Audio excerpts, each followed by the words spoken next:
was the last question you asked yourself? Some of these questions are obvious. Questions like, if I get down on one knee, will she say yes? Is he the one? Some of these questions are obvious, but there are ones where they're greater questions. They keep us up late at night. Questions like, why don't they love me? Why am I not enough? These are the questions that keep you up late at night. We pretend that we don't care about them, but they're burning all of us all the time. They're keeping you up late at night, and they're the hardest questions to struggle with. We never say them out loud, and yet these questions are pulling at every single one around us. I have been asking why my entire life. Why doesn't my father love me? Why did he leave us? I was 3 months old. My mum and my godmother were in the living room arguing with my father. It's 1980 and I'm 3 months old. They're arguing about a pair of shoes. See, he didn't want to buy me a pair of shoes. I wasn't that important to him. Instead, he left. That was hard. That leaves a scar. My mum, she struggled, but it was really hard for her. For me, it was especially hard with those early years. 1988, I'm in primary school, and it's Father's Day. So there's a sea of faces. All these kids, they've got glitter on their hands, they've got glue, they're making that wonderful Father's Day card. I'm in the corner, and I could see the teacher in that wooden chair, the sea of little faces, and I'm writing nothing, because who was I going to write it to? The guy didn't exist to me. Worst for me was Christmas. And I'll never forget the Christmas, 1991. It was the run-up through December, and we all know that feeling, that warmth, that fantastic feeling of excitement, family. It's so good. I would run home from Banff Academy all the way through the garages, through the Closey, into Smith Road. Now, I lived at number 20, and as you could work through the cul-de-sac of Smith Road, and I would look in every single living room window on the run-up to Christmas. There's the decorations. This is the 80s, so the decorations would hang for the ceiling. I see some of you remember that. There is the Christmas tree on a corner with the gifts inside, and the blinking lights on everyone's window. And as I worked my way through all the living room windows, you got to my house, number 20. No lights, no tree, no gifts. See, my mom really struggled. I had this feeling. I was so angry. I wanted to do something to protect my mom. And I had this hope, this feeling that I would wake up somehow on Christmas morning and a miracle would have taken place. I would creep down. I remember creeping down in the morning, climbing down the stairs, a little council estate house, opening the door, hoping that something had happened. And as I opened the door, I just saw my mum's head held in her hands, sobbing. Because not only did we not have enough lights or gifts, there was no tree, there was no food. Christmas Day, we had no food. I wanted to protect my mum so much. I wanted to do something, but I was just a kid. I needed to escape this. That hunger wasn't just hunger for food. I had a hunger to escape, a hunger to be something different.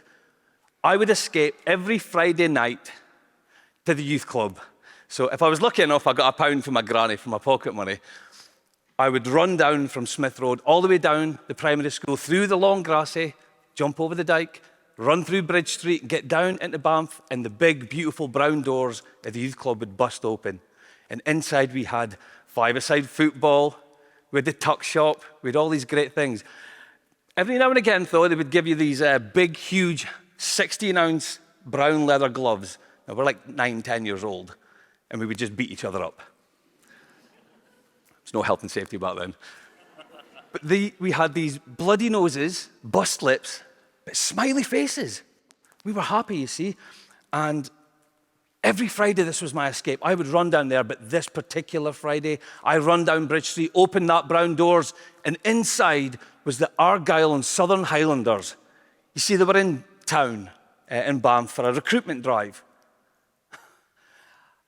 I remember seeing these rope swings. They had these huge nets that you could climb over. And you had these massive horse box things that you could jump over. You maybe remember them from school.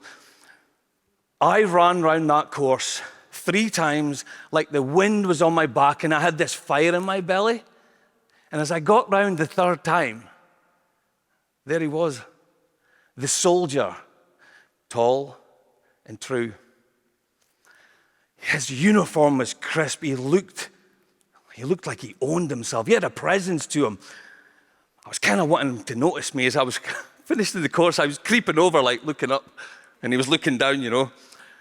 And I watched him. He unbuttoned the left pocket of his lapel, and he pulled out a packet of Lambert and Butler cigarettes. And as he opened them up, and he tore the silver shine packet off of them, and he pulled it out, and he did that whole 3-tap job. And I'm looking at him, and he leaned in, and he said, "All right, son." Son.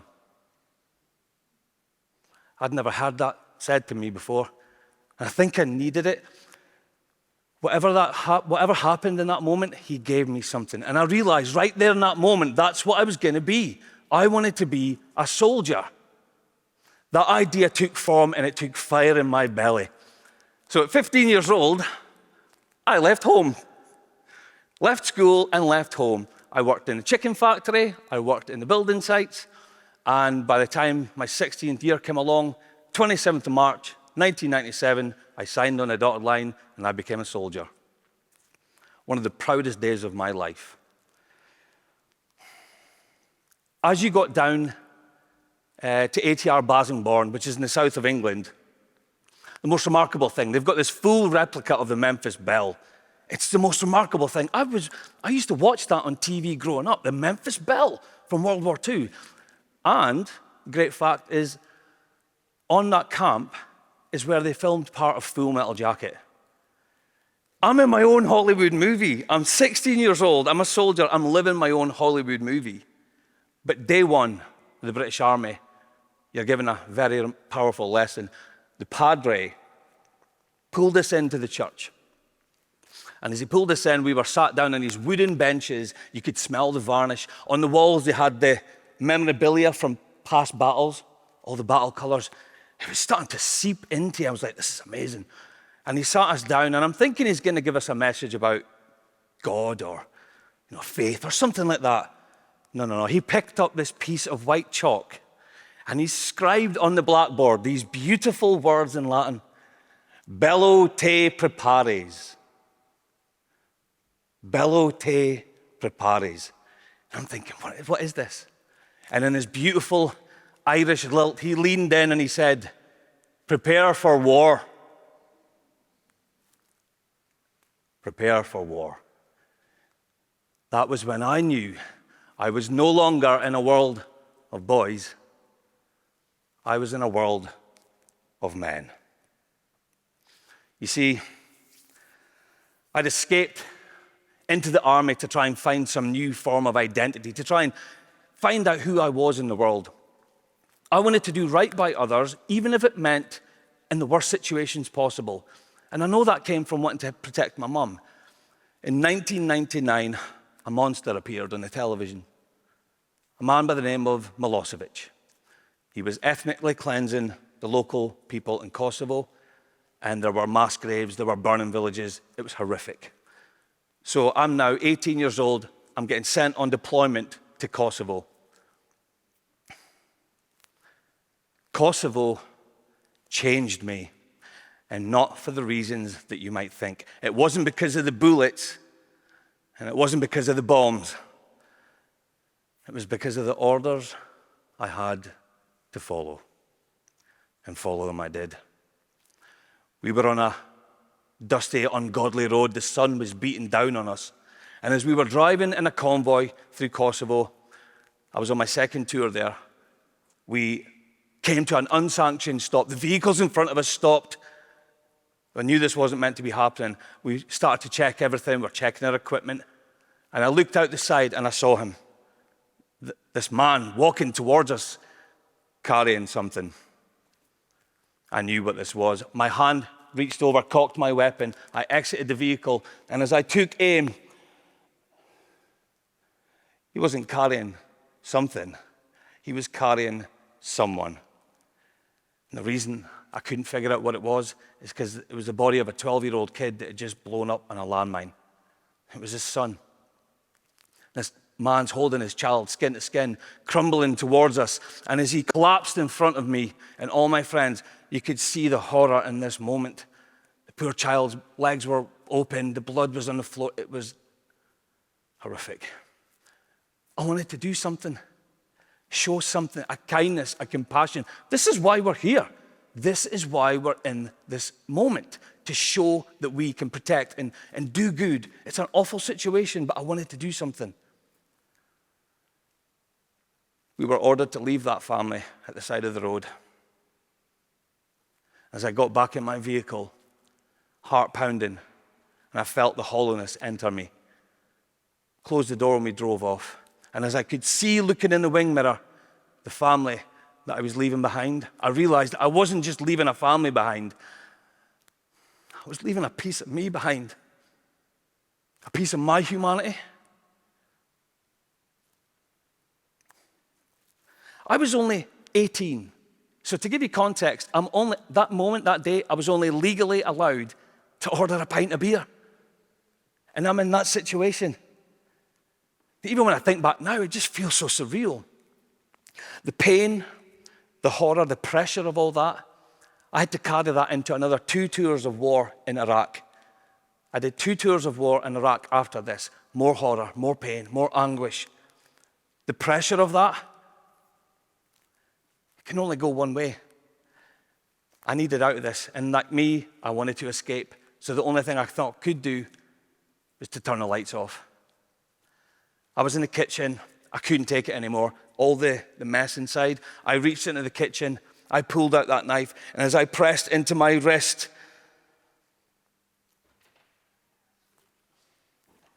the next day I realized how unwell I was. And I did the hardest thing I've ever had to do in my life. I had to ask for help.